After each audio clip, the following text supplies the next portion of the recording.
There's a certain color you can only really see when it's reflected in water, just before the sunset. Crimson and gold that bleeds into the twilight sky. It bathes the field of flowers in an array of colors across the spectrum. The flower knight sits in the middle of a circle of dandelions, her eyes closed. Her sword has been gently laid down on the ground in front of her, killing blade set aside in this fleeting moment of peace and beauty. Her white dungarees are embroidered with blossoms, so she matches well with the flower bed around her. Were she to just lie down and fall asleep, only her auburn hair would be seen from a distance. She breathed deeply, taking in the scent of nature around her.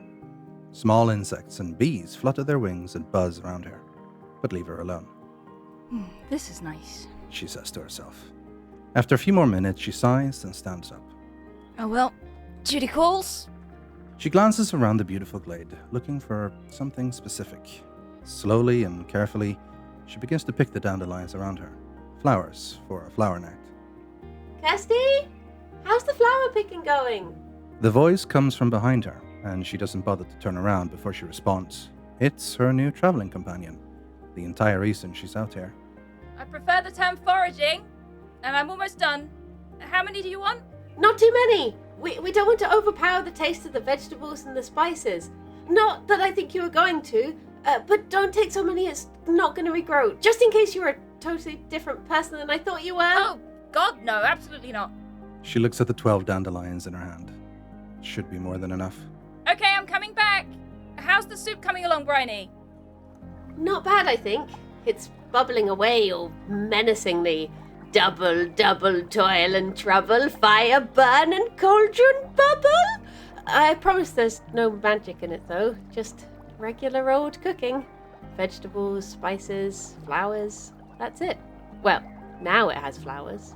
The flower knight returns to their little base camp and dumps the dandelions into the bubbling cauldron and breathes deep through her prominent nose. It smells really good. I'm excited to give it a taste.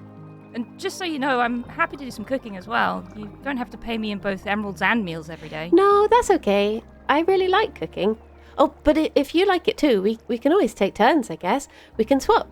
Who does the cooking and who goes out together? The flower knight's companion is a taller woman, a fact that's only emphasized more by her leporine ears.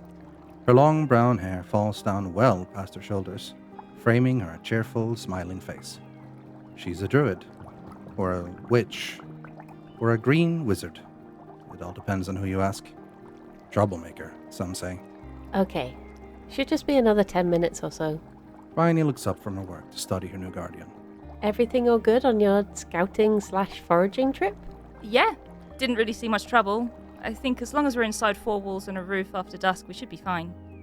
Soon enough, dinner is served. They sit together in comfortable silence, sometimes broken with some light, idle conversation. After a while, they sigh contentedly. Good soup. She smiles. So, it's probably time to move on soon. We've been here for 2 days now, and I've pretty much discovered all there is to see in the nearby area. Do you have any preferences for which way to go from here? The witch is idly scratching symbols into the ground with a little stick. Isn't that your decision? This whole excursion is your idea. I'm just here to make sure you don't get killed. That's what you're paying me for. Yeah, I guess that's true. But it's not like I have this big list written down with detailed instructions of exactly where to go and in what order. There's no checklist of things I have to tick off before I can return home or anything.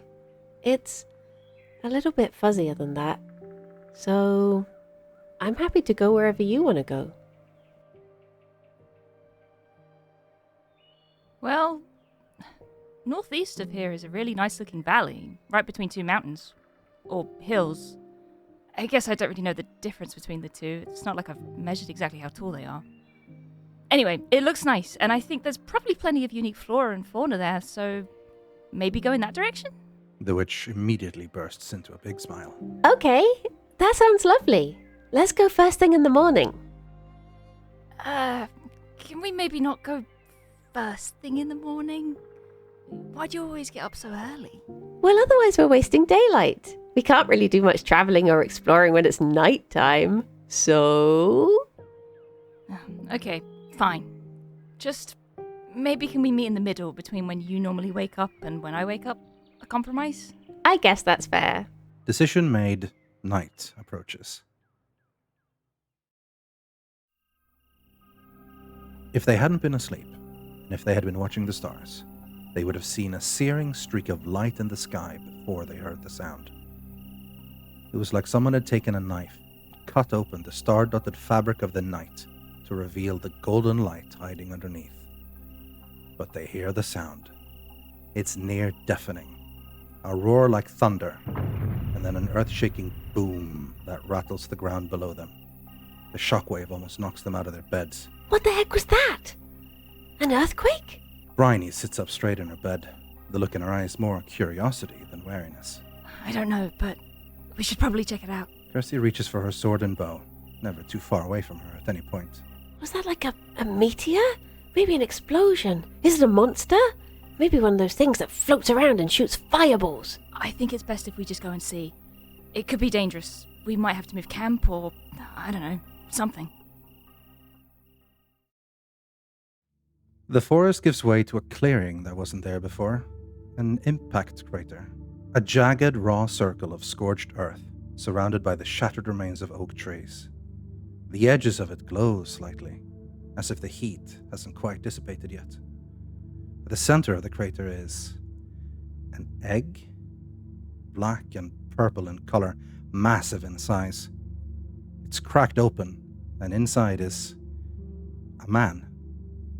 Is he dead? If he was the one who made that crater, then probably, yeah. The man is almost curled up in a ball. His entire torso and his arms are covered in tattoos. Not art, but words, symbols, runes. His blonde hair is messy and disheveled, and a set of jagged scars fade at the edges of his mouth. And he's still alive. His chest rises up and down, and he's stirring awake. Are you okay? Briony has walked right up to the man, stepping inside the crater itself. Wait, no, stay back, Briony! We have no idea who or what he is. Normal people don't survive something like that. The boy who fell from the sky opens his eyes. His golden eyes look up at the two of them with confusion written plainly on his face. He is alive! Briony sounds like she just won an argument. Kirsty holds her sword out ahead of her and shifts her feet into a fighting stance. The blade is aimed right at his heart. She is taking no risks. Who are you? He sits up, slowly, scanning his surroundings, just as confused as they are. Hello. I am Rythian, I think.